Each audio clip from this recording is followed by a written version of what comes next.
Nucleic acid होता है, और वही न्यूक्लिक एसिड पूरे जीवन को निर्धारित करता है, उसको नियमित करता है, उसको रेगुलेट करने का काम करता है और स्ट्रक्चर को बनाने का काम करता है।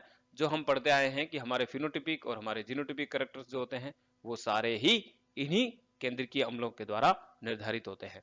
अब हमें यह देखना है कि इस न्यूक्लिक एसिड की स्ट्रक्चर क्या होती है, इसका कंपोजिशन क्या होता है, इसमें क्या क्या होता है, स्ट्रक्चर के पार्ट हैं इसके, और हम ये देखते हैं कि ये न्यूक्लिक एसिड जो है प्रोकैरियोटिक और यूकैरियोटिक सेल और दूसरे ऑर्गेनिज्म में इसमें कितना अंतर है। तो चलिए हम देखते हैं। सबसे पहले देखते हैं कि इसकी खोज किसने की। खोज की थी मिश्र ने, फ्रेडरिक मिश्र 1869। और इन्होंने क्या किया कि एक पस सेल जो होती है उसके केंद्रक से आइसोलेट किया था, जिसको नाम दिया न्यूक्लिन। उसे क्या नाम दिया? न्यूक्लिन नाम दिया।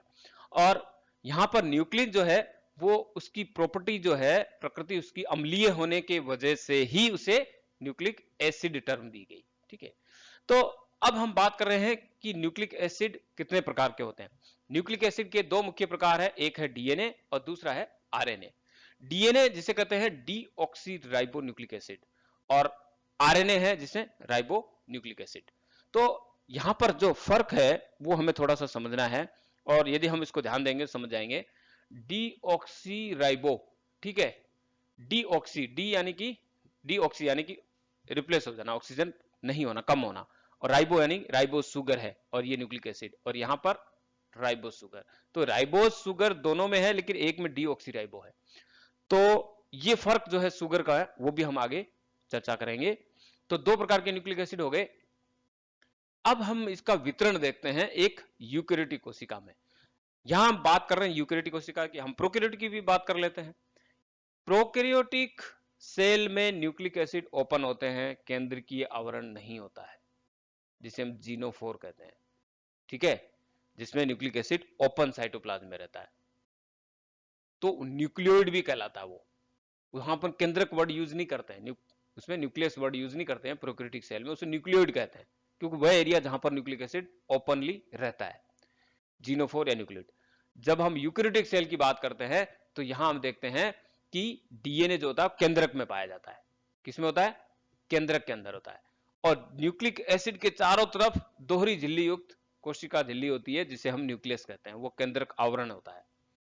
और इसके साथ ही साथ यूकैरियोटिक कोशिका में माइटोकॉन्ड्रिया और क्लोरोप्लास्ट, इन दोनों के अंदर भी डीएनए का स्मॉल अमाउंट पाया जाता है। तो हमने पहले के जो हमारी वीडियो अपलोड है इस चैनल पे, माइटोकॉन्ड्रिया का भी अपलोड है, क्लोरोप्लास्ट का भी अपलोड है, उसमें हमने चर्चा की है उसके न्यूक्लिक एसिड के बारे में, जिसमें डीएनए की कॉपीज उपस्थित होती है और प्रोकैरियोटिक लाइक डीएनए होता है उसमें। अब हम बात कर रहे हैं कि यहां पर कि वायरस के अंदर क्या होता है। हम जानते हैं कि वायरस की बॉडी में केवल दो ही मेन केमिकल कंपोजिशन होता है, प्रोटीन और न्यूक्लिक एसिड का। प्रोटीन और दूसरा न्यूक्लिक एसिड, तो दो ही होते हैं, इसके अलावा कुछ नहीं होता। तो न्यूक्लिक एसिड में डीएनए होगा या आरएनए होगा, दोनों एक साथ नहीं होंगे वायरस में। लेकिन बाकी यदि हम किसी भी सेल को लेंगे, चाहे प्रोकैरियोटिक सेल ले लो, यूकैरियोटिक ले लो, माइकोप्लाज्मा ले लो, किसी में भी ले लो, उनमें डीएनए और आरएनए दोनों पाए जाते हैं। आरएनए फॉर्म अलग अलग हो सकती है, messenger RNA, transfer RNA, ribosomal RNA, ठीक है, किसी भी फॉर्म में हो सकता है। तो अब हम बात करेंगे इसमें आगे कि RNA throughout the cell उपस्थित होता है, साइटोप्लाज्म में होता है, न्यूक्लियस में भी होता है, सब जगह ये उपस्थित होता है। यदि हम स्ट्रक्चर की बात करते हैं तो न्यूक्लिक एसिड पॉलीन्यूक्लियोटाइड्स होते हैं। पॉलीन्यूक्लियोटाइड्स यानी मोर देन वन न्यूक्लियोटाइड्स जो होते हैं वो न्यूक्लिक एसिड बनाते हैं। अब न्यूक्लिक एसिड किससे बनते हैं वो एक बार इसको हम देखते हैं कि मुख्य जो इसका बिल्डिंग ब्लॉक्स जो है, इसको बनाने वाले ब्लॉक जो है वो है न्यूक्लियोटाइड। यहां क्वेश्चन पूछे जाते हैं कि न्यूक्लियोटाइड क्या है, न्यूक्लियोसाइड्स क्या है। न्यूक्लियोसाइड और न्यूक्लियोटाइड दो टर्म आती है, इन दोनों में अंतर हमें पता होना चाहिए। आगे की स्लाइड में इसको हम क्लियर करेंगे। न्यूक्लियोटाइड की स्ट्रक्चर, एक न्यूक्लियोटाइड में तीन मुख्य कंपोजिशन है उसके। पहला है फॉस्फेट, सुगर और बेस। फॉस्फेट शर्करा और नाइट्रोजन क्षारक। अब न्यूक्लियोसाइड क्या है? ये तो हो गया न्यूक्लियोटाइड जिसमें ये तीनों होते हैं। न्यूक्लियोसाइड जो होता है उसमें सुगर और बेस यही होते हैं, दो, और कुछ नहीं होता। सुगर एंड बेस, इसे क्या कहेंगे? न्यूक्लियोसाइड। यहां यदि हम यूज करेंगे तो ये हो जाएगा न्यूक्लियोसाइड। Nucleoside, SIDE, nucleoside. ये ध्यान रखना है हमें न्यूक्लियोसाइड और न्यूक्लियोटाइड में अंतर का, ठीक है। यदि इस न्यूक्लियोसाइड में फॉस्फेट ग्रुप अटैच हो जाए तो ये न्यूक्लियोटाइड बन जाता है यहां। अब हम अंतर देखते हैं कि शुगर कौन कौन सी होती है। एक न्यूक्लियोटाइड के अंदर शुगर राइबोज भी हो सकती है, यदि राइबोज है तो आरएनए, और यदि डीऑक्सीराइबोज है तो डीएनए हो गया, ठीक है। अब हम चलते हैं बेस के ऊपर, नाइट्रोजन क्षारक। नाइट्रोजन क्षारक दो प्रकार के हैं, एक है प्यूरिन और दूसरे है पायरिमिडीन। प्यूरिन जो है जिसमें एडिनिन भी है और ग्वेनिन भी है, दो है प्यूरिन, दो साइकिल होती है इसमें। पायरिमिडीन तीन प्रकार के हैं जिसमें साइटोसिन, थाइमिन और यूरेसिल। अब हमें यह ध्यान रखना है कि यदि राइबोज शुगर है, यदि राइबोज शुगर है तो वहां पर क्या होगा? थाइमिन नहीं होगा, क्या होगा? साइटोसिन और यूरेसिल होगा पायरिमिडीन में, और प्यूरिन में ये दोनों रहते हैं। और डीऑक्सीराइबोज है यदि, तो प्यूरिन तो वही रहते हैं लेकिन यूरेसिल नहीं होगा और थाइमिन होगा। तो थाइमिन के स्थान पर यदि यूरेसिल होता है तो आरएनए, और यदि नहीं है तो वो थाइमिन ही है तो को डीऑक्सीराइबोज या डीएनए होगा। एक चीज और हम आगे की लेक्चर में भी देखेंगे, चारगाफ का रूल फॉलो होता है इस डीएनए की स्ट्रक्चर में। तो हम ये देखते हैं कि किसी भी डीएनए के अंदर जितने प्यूरिन्स होंगे और उतने ही पायरिमिडीन होंगे, ये ध्यान रखना है। मतलब जितने प्यूरिन होंगे उतने ही पायरिमिडीन होंगे। इसका मतलब ये हुआ कि प्यूरिन की संख्या और पायरिमिडीन की संख्या जो है बराबर होगी। तो इसको अपन ऐसे देख सकते हैं कि adenine plus guanine is equal to क्या होगा? Cytosine plus thymine. यही हुआ, साइटोसिन प्लस थाइमिन, यदि डीएनए की बात कर रहे हैं तो। और ये ऑप्शन में आते हैं, कई बार पूछा हुआ है ऐसे ऑप्शन। तो ये हमें ध्यान रखना है कि डीएनए में हमेशा न्यूक्लिक एसिड में प्यूरिन और पायरिमिडीन बराबर होते हैं। ये इसलिए संभव हो पाता है क्योंकि यहां पर प्यूरिन जो होता है पायरिमिडीन के साथ जो है बॉन्डिंग करता है, और प्यूरिन में भी एडेनिन थाइमिन के साथ करता है, और ग्वेनिन जो है वो साइटोसिन के साथ बॉन्डिंग करता है। तो एडेनिन और थाइमिन के बीच में डबल बॉन्ड और ग्वेनिन और साइटोसिन के बीच में ट्रिपल बॉन्ड होते हैं। तो ये जो अंतर है, ये अंतर बहुत कुछ डिसाइड करता है, क्योंकि 80 जो है एडेनिन थाइमिन की संख्या जितनी ज्यादा होगी डीएनए उतना ही अनस्टेबल होगा, क्योंकि ये डबल बॉन्डिंग है, जल्दी टूटता है, दोनों स्ट्रैंड को जल्दी सेपरेट करता है। तो आप ध्यान देंगे, आगे की स्लाइड भी आएगी कि जहां जहां डीएनए के स्ट्रैंड को सेपरेट होना है, चाहे वो रेप्लिकेशन हो चाहे वो ट्रांसक्रिप्शन हो, वहां ये 80 रिच रीजन बहुत ज्यादा होगा। और जीसी रीजन मजबूत रीजन है और ट्रिपल बॉन्डिंग होती है, इसलिए ये उस डीएनए की स्टेबिलिटी को बढ़ाता है। तो अब हम बात करते हैं राइबोज। राइबोज की बात कर रहे हैं, शुगर की बात कर रहे हैं। तो राइबोज एक पेंटोज शुगर है। राइबोज क्या है? एक पेंटोज शुगर है जिसमें 5 कार्बन है, कार्बन नंबर 1, 2, 3, 4 एंड 5, है ना। अब इस राइबोज शुगर में यदि हम देखें कि इनमें अंतर क्या है राइबोज और डीऑक्सीराइबोज में, यहां हमें अंतर नजर आता है। ये राइबोज शुगर है, ये डीऑक्सीराइबोज है। अब यहां हम देख सकते हैं कि इसमें अंतर क्या है। ध्यान से यदि हम देखेंगे तो ये कार्बन नंबर 1 है, ये कार्बन नंबर 2 है ना। तो आप देखिए carbon number 1, carbon number 2, deoxyribose में 2 नंबर कार्बन पर हाइड्रोजन है, जबकि राइबोज के अंदर यदि हम देखते हैं तो यहां पर हाइड्रोक्सिल ग्रुप है। यही मुख्य अंतर है डीएनए और आरएनए का, यही मुख्य अंतर है कि इसकी शुगर के अंदर 2 नंबर कार्बन पर यदि ऑक्सीजन नहीं है तभी इसको डीऑक्सी कह रहे हैं। इस जो नाम आया ना डीऑक्सी, यानी कि एक ऑक्सीजन कम है 2 नंबर कार्बन पे, तो ये डीऑक्सी राइबोज शुगर हो गई। और राइबोज में क्या है, वही हाइड्रोक्सिल ग्रुप होता है, इसलिए वो राइबोज शुगर हो गई। एक चीज और हम ध्यान रखें कि जब भी न्यूक्लियोटाइड आपस में जुड़ते हैं और पॉलीन्यूक्लियोटाइड चेन बनाते हैं, तो उसके लिए कार्बन नंबर 3, कार्बन नंबर 3 पर हाइड्रोक्सिल ग्रुप का होना अति आवश्यक है। यदि ये नहीं है तो वो चेन बनेगी नहीं, कुछ भी कर लो, है ना। तो यहां पर 3 नंबर कार्बन पर हाइड्रोक्सिल ग्रुप जो है वो होना आवश्यक है। तो आप देखिए 3 नंबर कार्बन चाहे डीएनए हो या आरएनए हो, दोनों में ही हाइड्रोक्सिल ग्रुप होते हैं। अब जो शुगर फॉस्फेट की जो मेन बैकबोन है, रीढ़ की हड्डी जो है, वो है यहां पर ये जो आपके सामने डायग्राम रखा गया है। यदि आप इसको ध्यान से देखेंगे तो एक ही डायरेक्शन में न्यूक्लियोटाइड जो है वो जुड़ते जाते हैं। आप देखिए, यदि हम पहले न्यूक्लियोटाइड की बात करते हैं यहां पर, तो ये न्यूक्लियोटाइड है,